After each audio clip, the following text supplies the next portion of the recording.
Eu quero aproveitar a sua presença aqui para te perguntar uma coisa que eu queria perguntar há muito tempo, mas já que você tá aqui, eu pergunto e todo mundo ouve a resposta. Ok. O homem da máquina. Quem é? O homem da máquina. Não, a gente vai chegar nisso. A gente vai encerrar com a frase. Não, assim, O cara da frase é um Hoje- gestor de fundo de investimento. Olha aí.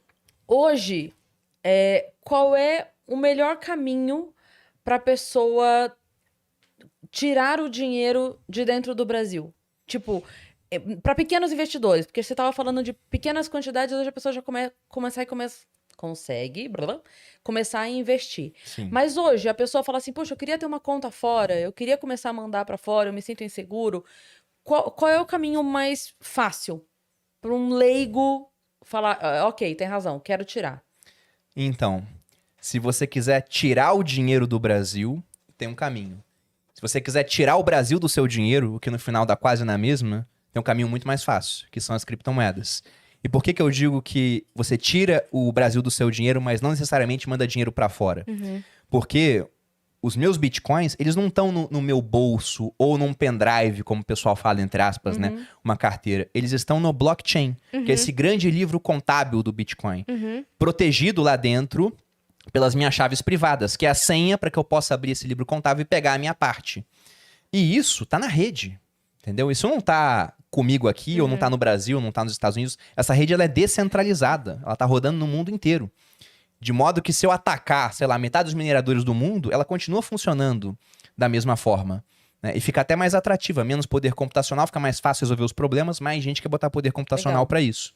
Então, essa é a maneira mais fácil de tirar o país do seu dinheiro. E quando eu digo tirar o país do seu dinheiro, é pelo seguinte. Se do nada, Bolsonaro, ou quem for ganhar a próxima eleição, Lula, Moro, etc. aí, né? Daciolo, vai saber o que vai acontecer no Brasil, né? Se esse cara vai lá e fala, não, O Marcílio. ei por bem, manda o quê? Eu vou criar 2 bilhões de reais aqui, aliás, 2 trilhões de reais pra resolver o problema do Brasil. O problema do Brasil é que o salário mínimo é muito baixo. Eu quero um salário mínimo de 5 mil reais. Ele vai criar dinheiro e faz isso. A gente teria uma hiperinflação no Brasil. Então, o seu patrimônio que está em reais seria severamente afetado. Sim. Aí você pensa, meus imóveis me garantem. Mas numa condição realmente de hiperinflação, de caos, o preço dos imóveis também cai em nível real. Seu imóvel não vale nada. Quanto é que vale o imóvel na Venezuela Nossa, hoje? eu ia falar isso agora. Ou na Como- Argentina? Mas quem quer comprar? Pois é, exatamente. Então, você quer mudar pra Argentina? Lógico que Buenos Aires é muito melhor do que Caracas. Mas será que um imóvel em Buenos Aires hoje vale mais do que valia há 15 anos, quando a situação lá era mais estável? Eu não sei. Então, o Brasil iria passar por severos problemas se isso acontecesse. O que aconteceria com o Bitcoin? Bitcoin não tá nem aí pro Brasil. Ele tá fora. Então você protegeria o seu patrimônio. Essa é a maneira mais simples que existe. Agora, se você falar, não, eu quero ter uma conta especificamente nos Estados Unidos. Também não é complicado você abrir a conta, você enviar dinheiro. Sim. É muito mais simples. Uma parte mais complicada é a questão dos impostos. Porque você passa a ter algumas obrigações, tem que declarar no imposto de renda. Não é um bicho de 7 cabeças, mas também Mas vai não dar é essa tão dor de fácil. cabeça. Sim. Entendeu? E outra coisa que eu queria que você explicasse é sobre ai, meu Deus, sumiu. Como é que fala agora? O imobiliário? Fundo imobiliário? Fundo imobiliário, isso. Como ele funciona, em termos práticos, assim. Se a gente for pensar em um fundo de investimento no geral, imagine um condomínio de investidores. Esse condomínio se reúne, ele junta recursos, ele dá para uma gestora, vai ter um responsável por alocar aqueles recursos. Isso é um fundo de investimento. Vai ter um auditor para ver se está tudo acontecendo bem, vai ter um administrador, os recursos ficam em um banco. Então, essa é a figura de um fundo de investimento. E no fundo de investimento imobiliário, que é conhecido pela sigla, né, FII, F-I-I, você tem a mesma coisa, só que voltada para a parte dos imóveis, né, ou construção ou exploração de imóveis. Só que esse fundo tem algumas características diferentes de outros fundos. Você pega um fundo de ações, por exemplo, que tem a finalidade de comprar participação em empresas que são negociadas em bolsa, né? Tem que fazer isso aí com 67% do patrimônio do fundo e queriam aumentar para 75%. Tem até que ver se aumentou ou não. Mas enfim, a maior parte do dinheiro você vai investir em ações. E essas empresas pagam dividendos, mas o dinheiro fica dentro do fundo para ser reinvestido em mais ações. O fundo não distribui o que ele tem de dividendo, né? Que é uma partezinha do lucro que vai para o investidor. No fundo de investimento imobiliário é o oposto. Tudo que os fundos geram de renda, imagina um fundo que tem shoppings no portfólio. Aí os lojistas pagam aluguel para o shopping. Ele pega esse dinheiro e 95% dele tem que ir para os investidores. Então, é uma maneira que você tem hoje de fazer algo que o brasileiro gosta muito, que é investir em imóvel, o que é um reflexo de duas coisas, né? Primeiro, que o mercado imobiliário é bom, Sim. né? Nos Estados Unidos é um dos mais lucrativos do mundo. E aqui no Brasil, como a gente tem um histórico de inflação muito grande, era uma forma de se proteger, comprar terra. Tem um bem. Porque o preço ele acompanharia um pouco a inflação. Uhum. Então você consegue investir em imóveis, só que de uma forma muito diferente da tradicional. Porque comprar um imóvel não é barato. Tanto que a maior parte das E dá pessoas uma faz dor o de quê? cabeça. Financiamento. E aí você aloca um dinheiro que você não tem, assume uma dívida gigantesca em um único empreendimento, que é aquele imóvel. E se aquilo tem um problema? E se de repente você tá morando naquele imóvel, mas a vizinhança passa a ficar muito ruim? Ele desvaloriza e todo o seu patrimônio tá lá. Fundo imobiliário, não. Você abre um bar ou uma igreja do lado, e não porque esteja falando mal de qualquer uma das duas coisas, mas abriu, a gente sabe, o valor do imóvel Sim. automaticamente diminui. E aí, de repente, você fez uma puta casa legal, o terreno é bom, mas você não consegue alugar, não consegue vender, porque ninguém quer morar do lado, porque faz muito barulho, muita bagunça. Exatamente. O fundo imobiliário, e se for vender, não vai vender rápido, Não. porque Não, é e vai ter pouco que diminuir líquido. o valor. Exatamente. É. Fundo imobiliário, não. Além dessa vantagem de você ter uma renda mensal entrando no seu bolso, que é isenta de imposto de renda. E pensando, né? Vamos supor, você comprou um imóvel de 500 mil, você tem 500 mil para investir em fundo imobiliário, comparando os dois. O imóvel de 500 mil é um único ativo. Com 500 mil, você pode comprar participação em todos os fundos imobiliários da Bolsa do Brasil. Que por Esse mês vai te imóvel- render quanto?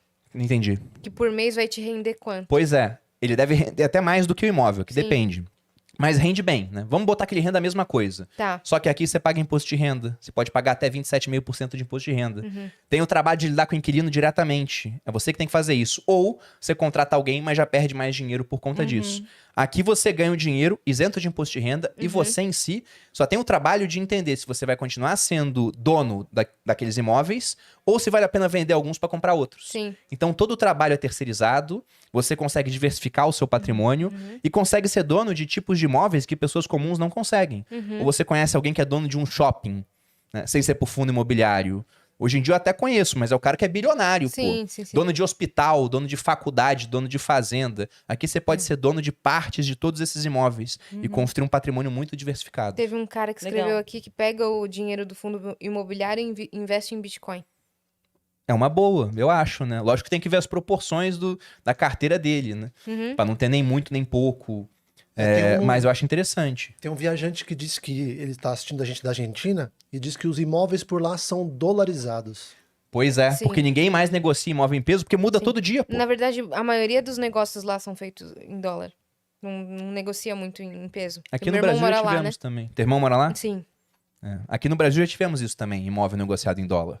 Porque chega um ponto onde a moeda lá, ela é tão pouco estável que você não faz mais contas naquela moeda, né? Sim.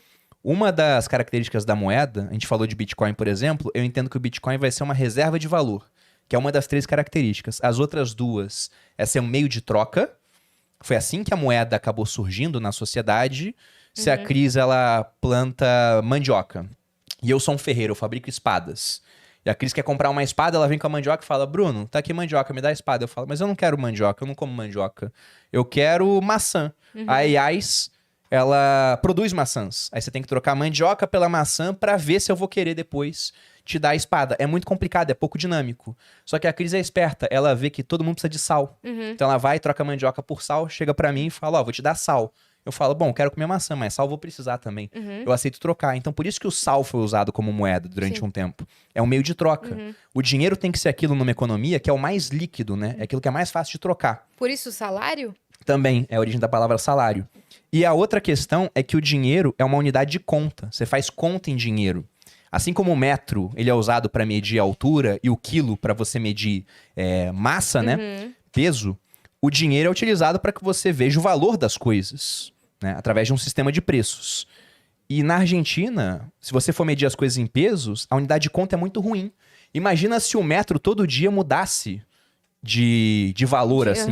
De Não, o unidade. metro de ontem agora é 1,05 m. Uhum. Aí daqui a um ano é 1,12 m. Aí depois é 1,30 m. Você para de fazer contas com metro, porque você quer uma unidade que seja estável. Exato. E o dinheiro deles é muito pouco estável. E o nosso também, né? Não é um primor de É. estabilidade, mas ainda é melhor do que o deles. Sim, Aí por isso que usam dólar, porque é muito mais estável. sim.